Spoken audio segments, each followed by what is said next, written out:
Muito bem, este é a Conexão Futura ao vivo aqui na tela do seu canal Futura e também estamos lá na internet. Basta você acessar o nosso site futura.org.br para acompanhar aí também a nossa programação ao vivo na tela do seu computador.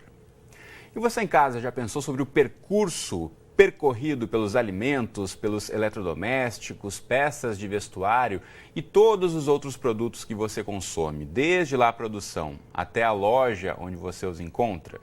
Pois é, segundo a Confederação Nacional do Transporte, 61% de toda a carga movimentada no Brasil foi levada até o seu destino por transporte rodoviário.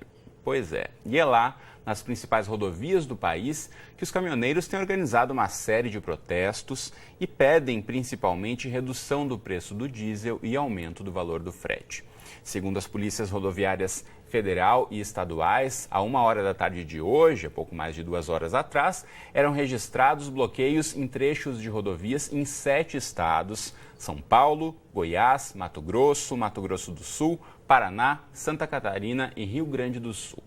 Após as negociações na última semana, como parte do acordo entre o governo e os caminhoneiros para o desbloqueio de rodovias, a expectativa é que a nova lei dos caminhoneiros seja sancionada ainda hoje, dia 2 de março, pela presidente Dilma Rousseff. Essa nova lei garante, entre outros pontos, a isenção de pagamento de pedágio para eixo suspenso de caminhões vazios, perdão das multas por excesso de peso expedidas nos últimos 2 anos e ainda ampliação de pontos de parada para descanso e repouso. Pois é, são algumas das reivindicações, mas o problema é muito mais amplo. Então, para debater a atual situação do transporte rodoviário e as diferentes alternativas para o transporte de cargas no país, a gente recebe aqui no estúdio o Bruno Batista, que é diretor executivo da Confederação Nacional do Transporte. Bem-vindo, Bruno. Boa tarde. Boa tarde. Também conosco, aqui ao meu lado, está o Rodrigo Janiques, ele que é economista e professor de administração pública. Tudo bom, Rodrigo? Bem-vindo. Tudo bem, tudo bem. Também conosco aqui no estúdio está o Dilmar Bueno, que é presidente da Confederação Nacional dos Transportadores Autônomos. Tudo bem, Dilmar? Bem-vindo. Boa tarde. Boa tarde. E logo mais a gente fala também com o Cláudio Stenner, que é coordenador no Instituto Brasileiro de Geografia e Estatística, o nosso IBGE. E você em casa, como sempre, também é nosso convidado, então aproveite aí para tirar todas as suas dúvidas. Participe dessa conversa, mandando mensagens, comentários, opiniões para a gente pelas redes sociais. Você tem 2 caminhos aí de comunicação conosco. Primeiramente, eu coloco já para você na tela o nosso facebook.com/canal Futuro Oficial. Aqui você encontra logo nas atualizações esse post falando sobre o protesto dos caminhoneiros. Você pode curtir, comentar, compartilhar, deixar registrada aqui a sua questão. Também mande mensagens para a gente no Twitter, nosso perfil é @canalfutura. Também temos um bom e velho telefone de qualquer parte do Brasil, ligue para a gente, 0 operadora 21 2273 5020. Enquanto você manda o seu recado, começa o nosso bate-papo aqui. E como eu disse, havia a 1 da tarde 7 bloqueios, trechos bloqueados em rodovias do país. A gente tem acompanhado ao longo das últimas semanas essa série de protestos. Até agora, Bruno, já se consegue ter algum tipo de cálculo de quanto a economia brasileira perdeu por conta desses protestos? Eu acho que esse cálculo ainda não foi mensurado com muita precisão. O que se sabe de forma indireta é que o país perde com essa paralisação. E ela perde por alguns motivos. Em primeiro lugar, hoje 60% de todas as cargas que são movimentadas no Brasil são movimentadas por caminhão. Então esse número acaba traduzindo uma grande dependência que a logística brasileira tem de uma boa eficiência do transporte rodoviário. Só que o transporte rodoviário hoje ele tem sido penalizado em diversas frentes. Primeiro delas, a infraestrutura que está disponível hoje para as transportadoras e para os autônomos, ela é muito deficiente. Uma pesquisa nossa do ano passado mostra que as condições das nossas rodovias estão bastante precárias. Para se ter uma ideia, nós fizemos a avaliação de 100 mil quilômetros de rodovias pavimentadas no país e desse total, 62% apresentaram-se em condições insatisfatórias. Insatisfatórias. Então, só essa má condição da infraestrutura, nos cálculos que nós fizemos, elas elevam o custo da movimentação em algo em torno de 27%. Então, esse custo ele acaba sendo repassado para o transportador, para o autônomo ou para a empresa de transporte rodoviário de cargas. E nesse momento em que essas empresas e que esses autônomos encontram-se com grande dificuldade de fazer uma remuneração apropriada, porque o frete está bastante baixo, então o setor tem sido bastante penalizado. Então, Então, essa paralisação, de uma certa forma, ela acaba mostrando uma grande deficiência que o Brasil tem em termos de eficiência logística e, por outro lado, mostra um cenário perverso em que os transportadores estão sendo severamente prejudicados. Sem dúvida. Pensando pelo ponto de vista do consumidor, como eu abri dizendo aqui, grande parte das pessoas nem para pensar, né? Chega no mercado, está lá o produto na prateleira, ou na feira já está tudo exposto ali. Agora, os consumidores já têm sentido em alguns produtos, Rodrigo, o aumento dos preços por conta desse problema dos transportes, né? Com certeza, de imediato nós temos o aumento, na verdade, do valor do diesel, do transporte, da gasolina e também da questão da alimentação. Nós já começamos a notar em alguns mercados, principalmente no sul do Brasil, né, a falta de alimentos, falta de verduras e falta de legumes por causa dessa paralisação. Principalmente verduras, legumes e frutas, né, que são mais perecíveis, precisam dessa rapidez no transporte. Principalmente, mas não tão somente, principalmente o que você citou.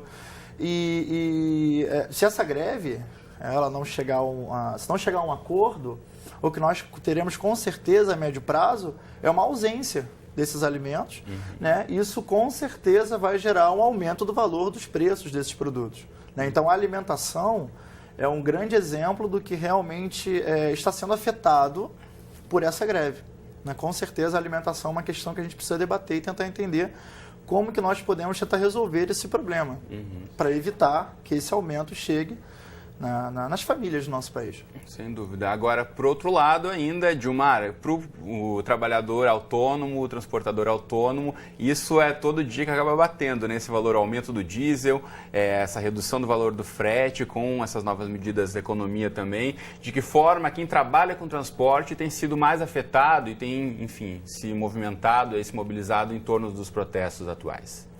Sem dúvida. Na verdade, o reajuste último do diesel foi a gota d'água da situação traumática que vive o setor de transporte rodoviário de carga, em especial os caminhoneiros autônomos, que é a parte mais frágil do sistema. Na verdade, o país, né, o transporte é uma espécie de um termômetro direto da situação econômica do país. Como o país vem já na área industrial apresentando um momento recessivo, aí pós final de ano, pós carnaval e tal, já é uma expectativa do setor viver uma baixa no volume de fretes no mercado. Mas sempre é adicionado, né, o melhorado com a entrada da colheita da safra, principalmente na região sul, que é onde está concentrando a maior parte desses movimentos, iniciar com Mato Grosso, Paraná, Rio Grande do Sul e Santa Catarina, onde estão concentrados. Por quê? O ano passado, o início dessa safra começou em fevereiro. Agora, vai começar início de março. Isso agravou ainda mais a situação de momento desse setor que, na verdade, independente de preço, não tem frete suficiente para movimentar a frota do país. A gente também tem percebido, a gente citou agora esses protestos atuais, a gente até tem umas imagens de alguns bloqueios nas rodovias que a gente vai colocar daqui a pouquinho, mas não são só esses protestos. Há alguns anos já vem acontecendo protestos dos caminhoneiros em relação à baixa do valor do frete, por exemplo, e as más condições das rodovias, como o Bruno já citou, né? Na verdade, como disse, o caminhoneiro como parte mais frágil do sistema não é a condição de chamar ele de coitadinho, não, mas é a realidade. Porque quem negocia o frete no país é os embarcadores, contratantes de serviço de transporte, com as transportadoras. O segmento de transporte, os caminhoneiros, 80% da força de trabalho deles, eles são subcontratados das transportadoras. E aí, eles são condicionado a uma negociação que eles não participaram efetivamente.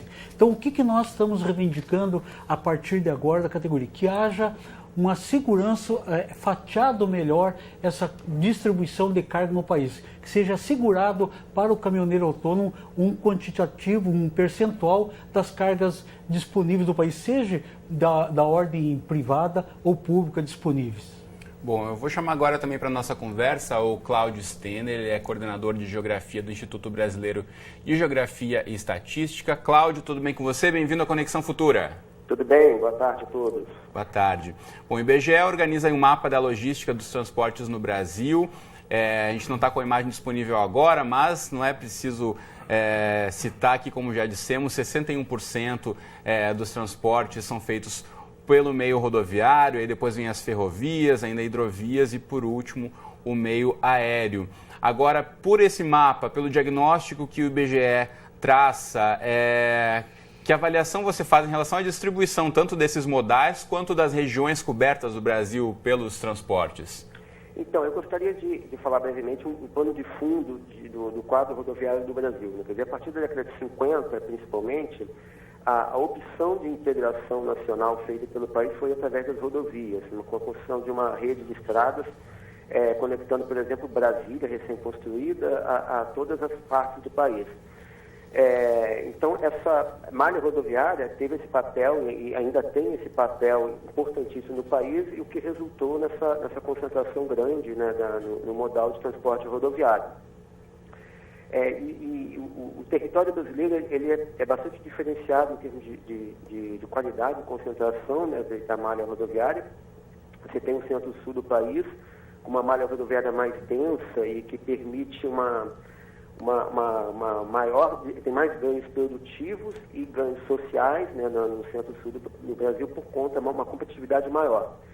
Enquanto no Nordeste essa rede tem uma qualidade pior, e na Amazônia é uma rede mais pontual, menos capilar, né? O que pode ser dito é que nem sempre a opção histórica do país, do Brasil, foi de escolher o modal de transporte com maior eficiência do ponto de vista econômico, social e ambiental. Eu acho que esse cenário que resultou na condição que a gente tem hoje, né, com essa concentração no modal rodoviário. Né? E que a gente encontra algumas partes do país não tão cobertas também por rodovias, né? Mesmo pelas rodovias. Principalmente a região norte. A gente tem fenômenos, por exemplo, no avanço da frente agropecuária em direção ao centro-oeste, não foi acompanhado ao mesmo tempo com uma melhoria do sistema de transporte para escoamento dessa safra, que passou a ser produzida em maior quantidade no centro-oeste. Então, esse descompasso pode causar, por exemplo, uma sobrecarga de certas rodovias que não estavam preparadas naquele momento para receber aquela nova carga gerada ali naquela região, por exemplo, né? Muito bem. Cláudio Stenner, muito obrigado pela participação aqui no Conexão Futura. Boa tarde para você. Boa tarde. Bom, Bruno, a partir do que o Cláudio apresenta, né, na verdade ele reforça o que a gente já dizia aqui no início do programa, dessa necessidade de pensarmos em alternativas, né? A própria CNT engloba não apenas, né, o transporte rodoviário, como outros modais também. Sim. Agora, se pensarmos nessa opção, como ele disse, né, o Brasil desde a década de 50 optou mais pelas rodovias, ao contrário de outros países, que você tem aí uma malha ferroviária muito grande, na Europa principalmente, o transporte basicamente é feito pelas pelas ferrovias, pelos trens de carga. No Brasil, a gente poderia pensar em alternativas a partir daí. Como hoje, a partir desse problema que a gente vê, as rodovias estão aí sobrecarregadas, como poderíamos pensar em alternativas? Bom, o primeiro ponto é constatar a seguinte situação. O Brasil hoje, em termos de infraestrutura rodoviária, apresenta um quadro de saturação. As rodovias nossas hoje, elas já não comportam o fluxo de veículos. E aí é simples de se entender esse processo. Hoje, em termos de venda de novos veículos, anualmente, o número está girando em torno de 3,5 milhões de novos veículos a cada ano. Para se ter uma ideia, por outro lado, a malha rodoviária federal tem crescido a uma taxa de 1.000 quilômetros por ano. Ou seja, a demanda já é muito maior do que aquilo que o governo consegue ampliar. Mas essa não é uma característica especificamente do transporte rodoviário. Quando você analisa as outras infraestruturas, a gente também percebe que o governo não consegue, infelizmente, fazer uma alocação de recursos para que elas sejam mais eficientes e que se constituam em uma alternativa ao transporte rodoviário. Para se ter uma ideia, a hidrovia, por exemplo, que poderia ser um bom elemento hoje para escoar safra agrícola, principalmente da região do Mato Grosso, saindo pela bacia amazônica. A única hidrovia hoje no Brasil operacional, formalmente constituída, que é a hidrovia dos rios Tietê e Paraná, está paralisada. Não está movimentando nada porque foi dada prioridade para a geração de energia elétrica. Então, o sistema de transporte, na verdade, ele tem sido deixado em segundo plano já há várias décadas, e sem que haja um direcionamento constante e regular de recursos para a constituição de alternativas ao transporte rodoviário, a gente vai continuar acompanhando esse quadro em que a rodovia, ela muitas das vezes não é economicamente a melhor opção, ela acaba provocando um custo energético muito mais alto, porque o caminhão consome mais combustível, e a gente vai conviver ainda por bastante tempo com esse número excessivo de mortes, que na verdade traduz a deficiência do sistema. E sem falar também no dano ambiental, né? Você pensar aí na poluição também gerada pelo aumento e esse excesso tanto de caminhões como de carros nas rodovias. Agora, pensando pelo ponto de vista da produção mesmo, não adianta pensarmos em desenvolvimento aí da indústria ou da agropecuária brasileira se não tivermos como escoar essa produção. Lembramos aí, acho que há 2 anos, que grande parte de uma soja recorde, uma safra de soja recorde no Brasil, acabou se perdendo porque não conseguia chegar até os portos. Rodrigo, a gente pensar somente em aumentar a produção da nossa economia e não ter como escoar, não adianta nada. Né? Não adianta nada. O aumento da produção, ele tem que estar completamente vinculado também à forma como você transporta essa produção. Né? Se não houver o transporte adequado e em quantidade, essa produção vai se perder. Quer dizer, ela não vai, na verdade, servir para praticamente nada. Né? E teremos e continuaremos tendo prejuízos, como o nosso amigo falou. Na verdade, falta planejamento. Isso eu ia perguntar para você agora. De que forma a gente poderia pensar num plano de logística para o país, em infraestrutura, que conseguíssemos englobar tanto as hidrovias que fossem melhor estruturadas, ferrovias e desafogar um pouco essas rodovias que já estão aí sobrelotadas, como a gente tem falado aqui? O nosso próprio país se planejou realmente para a malha rodoviária a partir da década de 60, como foi citado. Né? E o que nós precisamos fazer hoje é um investimento, né? Não é um investimento de curto, de médio prazo, é um investimento de longo prazo, um investimento federal, né? Para que nós possamos utilizar também os outros meios de logística. Um país desse tamanho, uma potência como é o Brasil, ela não pode depender tão somente do transporte rodoviário. Né? E hoje nós temos uma dependência, quer dizer, 60% do que é transportado no Brasil é transportado pelo... Se fecharem as rodovias todas, não tem comida, não tem roupa, não tem nada como ser distribuído pelo Brasil, porque as outras formas de transporte não tem como dar conta. Com certeza. Agora, Gilmar, você que acompanha há tantos anos o transporte rodoviário, de que forma pensar em outras alternativas poderia prejudicar ou não os caminhoneiros, por exemplo? Olha, eu acho que primeiro a gente tem que pensar como brasileiro. O Brasil precisa, sem dúvida nenhuma, de outros modais de transporte. E eu acho que até que isso, porque é um projeto realmente a longo prazo, principalmente por conta dos investimentos, a categoria vai se adequar. Porque como nos outros países, né, mais evoluídos em outros modais de transporte, a categoria dos caminhoneiros ainda é tida como essencial, porque ele faz a ponta, né, da produção no campo até o embarque nos terminais ou rodoviários ou outros modais. Né? Agora, a categoria realmente tem um problema, tem um desequilíbrio, né, muito grande, porque falta estrutura de tudo. Né?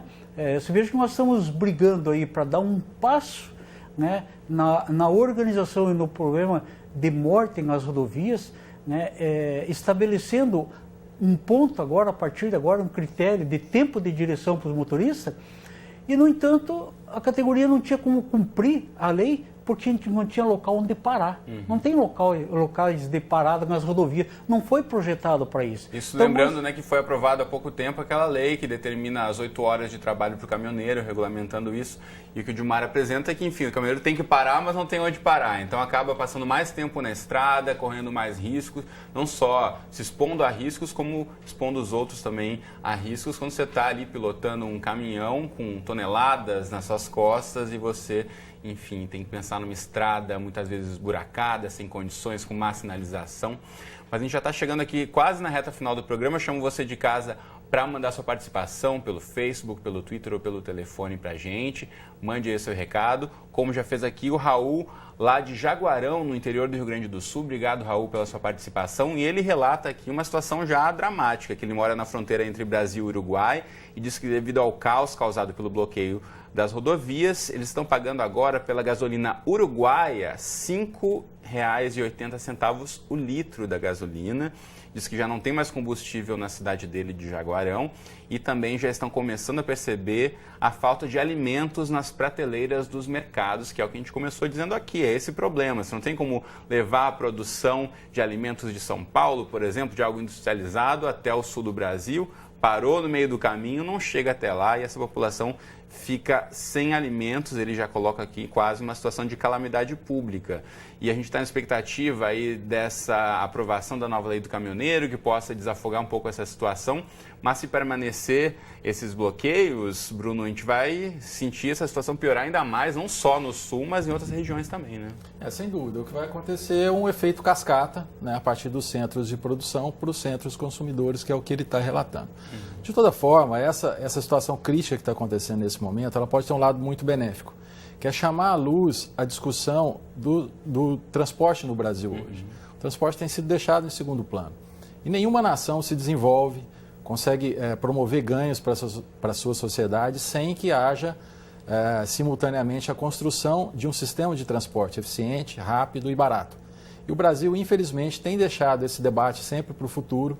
E enquanto essas modernizações, esse diálogo, essa implementação de projetos não acontece, o Brasil vai pagando a conta. E, infelizmente, nessa situação crítica que os caminhoneiros estão mostrando para o Brasil as deficiências do setor, a população vai acabar, assim, sentindo bastante as dores desse movimento. Diga lá, Rodrigo. Com certeza, com certeza. O que o rapaz relatou pelo Twitter, na verdade, é que o município em que ele vive já está começando a sentir uma carência muito grande de serviços essenciais. Ele falou, por exemplo, do fim de combustível, né, da ausência do combustível. Da ausência do combustível, por exemplo, para o caminhão de lixo. Quer dizer, como que ele vai conseguir coletar o lixo e levar até o aterro sanitário? É a ausência do combustível para o transporte público, é a ausência do combustível para o transporte de crianças para a escola, é a ausência de combustível, enfim, do gás de cozinha, de medicamentos, da alimentação. Ou mesmo para uma ambulância, para prestar um atendimento de socorro. Para uma ambulância, perfeitamente. Na verdade, é um problema para o município, não é tão somente para uma família. Isso não é um problema, na verdade, municipal. Né? E o caso que ele relata de calamidade pública é verdade. Em outros municípios, isso é observado também, principalmente no sul do país. Bom, Dilmar, você que acompanha tão de perto a situação, participou da negociação também junto ao governo federal, a gente espera que a nova lei do caminhoneiro seja sancionada ainda hoje. Quais as expectativas aí para as próximas semanas do movimento? Na verdade, é uma expectativa um pouco dura, porque os dois pontos que levantaram o movimento nacional dos caminhoneiros nesse momento não conseguiram avançar. Eu acho que está deficiente ainda. Então, o movimento que começou Esses de forma... Esses dois pontos, relembrando para quem está em casa... Que é o aumento do frete e a baixa do combustível. O aumento do frete, a CNTA publicou agora sexta-feira uma referência, porque não existia, que era uma tabela nacional de frete mínimo para o caminhoneiro como referência. Como se fosse um salário mínimo, para a população entender em outras modalidades de emprego, para o caminhoneiro isso não existia. Não existia. É uma referência para a partir daí, então, poder haver negociação. E com relação ao combustível, nós estamos propondo para o governo rever a carga tributária do combustível, já que ele não tem uma possibilidade direta, através da Petrobras, de reduzir o custo do combustível, mas rever essa carga tributária que é extremamente alta no combustível, como condição de baixar o diesel e atender o pleito da categoria. Muito bem, uma situação aí que a gente vai acompanhar de perto pelas próximas semanas. Por agora, o nosso tempo aqui já está chegando ao fim, mas a gente espera ter contribuído para você de casa também refletir um pouco mais sobre a questão do transporte no Brasil, transporte de cargas, que é tão importante, como bem disse o Bruno aqui, tão deixado de lado, esquecido. A gente precisa pensar em infraestrutura, em desenvolvimento do país, e não adianta em nada fazer outros investimentos se a infraestrutura básica de transporte de cargas não for bem solucionada no país. Dilmar, Bruno e Rodrigo, muito obrigado pela presença de vocês aqui hoje. Foi um prazer recebê-los no Conexão. Você de casa, obrigado pela companhia de sempre. Eu te espero aqui de segunda a sexta ao vivo, 2h30 da tarde. Temos representações 00:30 e 7h30 da manhã, ou ainda qualquer hora do dia e da noite no site do Canal Futura. Um abraço para você e até a próxima.